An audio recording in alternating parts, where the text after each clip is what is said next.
Today was the couple's wedding, but they would never have thought it would be a funeral. At the halfway point of the wedding, several people in biohazard suits suddenly arrived. They seemed to be looking for something. Even the police car, also siren, came to the scene. At that moment, everyone was immersed in the joy of the wedding. Little did they know that a terrible disaster was about to break out. A man suddenly fell from the second floor into the dance floor on the first floor. Everyone present was terrified. Some of them went to help him, but not only was he fine, but he also turned into a zombie and attacked the man on the side. This horrible scene instantly scared everyone silly and stunned. The had just begun. More zombies rushed in, and panicked people started to scatter and flee. The wedding scene was in chaos, and the bride and groom were separated in the confusion. The groom, Koldo, can only hide in the kitchen to stop the zombies outside. The whole scene has turned into a hell on earth. Getting out of there first was imperative because the walkers would soon break in. Koldo wanted to take the people to find other exits, but the chef here also mutated,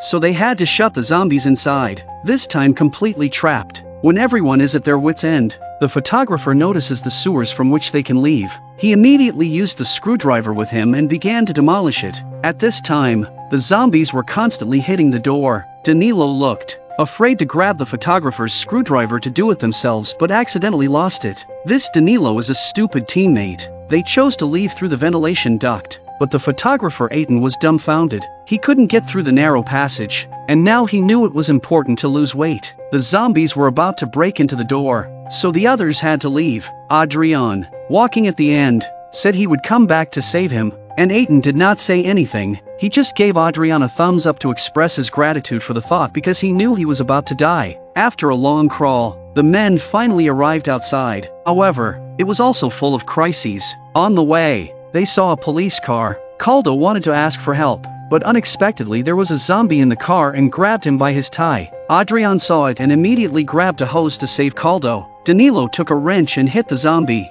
then hit it numerous times until it was completely dead. He then used the intercom in the police car to call for help, but did not know that the police officer in the driver's seat was mutating, and poor Danilo died in this way. Suddenly, the alarm on the police car went off, attracting all the nearby walkers, and the rest of the group rushed to escape. They go through the woods to a church and are saved by the survivors. The first thing Koldo did when he was safe was to ask those present if they had seen my bride, Clara. In such a chaotic situation, it was clear that no one was paying attention. At that moment, the radio in the church suddenly came on, and Clara's voice came from it. It turned out that she was still alive, trapped in the radio room with Father Matthias. She was pregnant with Koldo's child, and Koldo didn't hesitate to want to find her. He looked aside at the weaponry, and a bold idea came to him. Soon, Koldo set out with a teammate, but he didn't know that Clara's side was already in crisis. The zombies broke through the door, and she had to retreat to the innermost room, but soon the zombies surrounded the entire broadcast room. Clara realizes that she can no longer sit on the sidelines,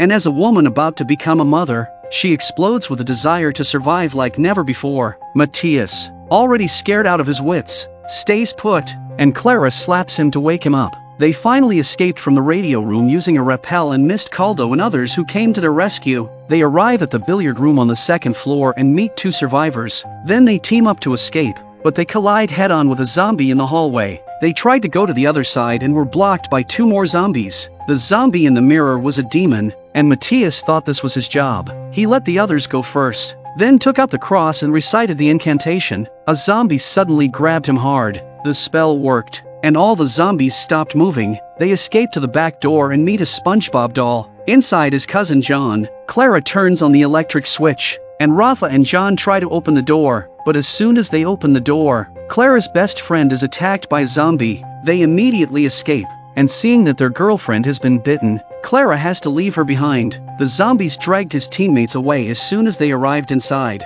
Koldo was so scared that he ran away immediately and came to the radio room. Little did he know that Clara and Matthias had already left the place. Behind him, the news of the virus outbreak in Rec. Superscript 2 was still playing. He looked anxiously at the security camera, but there was no sign of Clara. It was raining heavily outside, and they sought a safe place. Suddenly an eerie figure appears in the rain. Clara takes a closer look and turns out to be her mother, who has turned into a zombie. But due to her blurred vision, Clara did not know that her mother had become a zombie. The next second, the zombie pounced on her, but John was fast enough to kill the zombie with his shotgun. Clara was devastated to see her mother fall in front of her. but the sound of gunfire attracted more zombies, and Clara had to leave in pain. The zombies killed John because the sponge was too absorbent and bulky. They found a secret room on their way to escape, so they went inside. When they came to a junction, Clara stopped because she thought of Koldo's safety, but Rafa only wants to pull her to run away, not care about Koldo's death. Just as they were hugging, a familiar tune suddenly started to play. It turns out that Koldo played it in the ballroom, and Clara cries tears of joy, knowing he is still alive. Then she walks to the side and picks up a chainsaw to chop wood. With Rafa's help, she cut off the dress that was in the way. Rafa hesitated momentarily and then decided to follow Clara to the banquet hall. He was relieved to have such a secure woman with him. At this moment, Koldo was back in the kitchen where he started. He saw the photographer who had failed to escape and was dead. Just as he walked up, the photographer collapsed, and behind him was a zombie. He was so scared that he backed up and grabbed the knife next to him to defend himself. The next second, the zombie lunged and just hit the knife. He took the opportunity to pick up the meat grinder and killed the zombie in an extremely cruel way. But just as he was about to leave the place, he found a lot of zombies outside. He never expected to be trapped in the kitchen again. In the secret passage, Clara also met the zombie. Rafa saw the zombie immediately ready to escape. Clara chose to fight head-on, using the chainsaw in her hands, and solved the zombie in a few clicks, then turned around to find the zombie had already bitten Rafa. Seeing that the other side is about to mutate, Clara also has to kill him ruthlessly. At that moment, more zombies swarmed, and Clara had no choice but to run away. Koldo, in the kitchen, seems to hear something. He lies on the secret entrance to look down, just in time to see Clara passing by.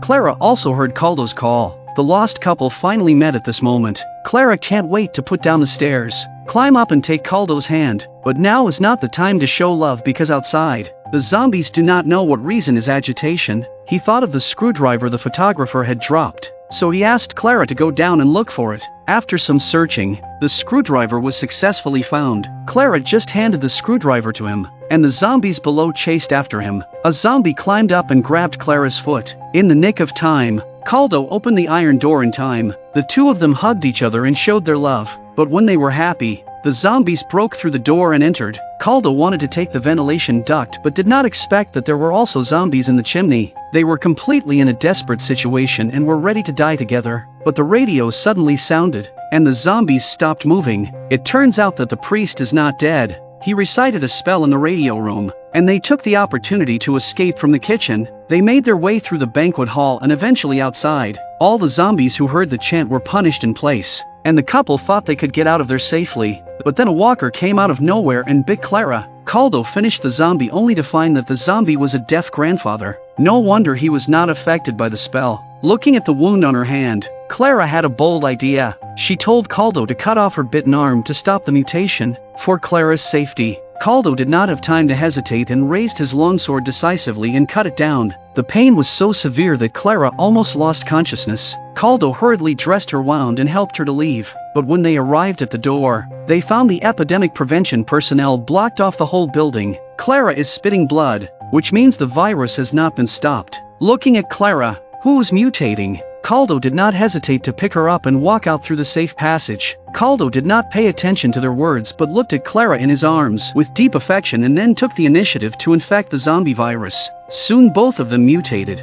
And finally, both fell under the soldiers' guns. In the final moments of their near death, they gradually regained consciousness, and their hands were held together, proving their true love.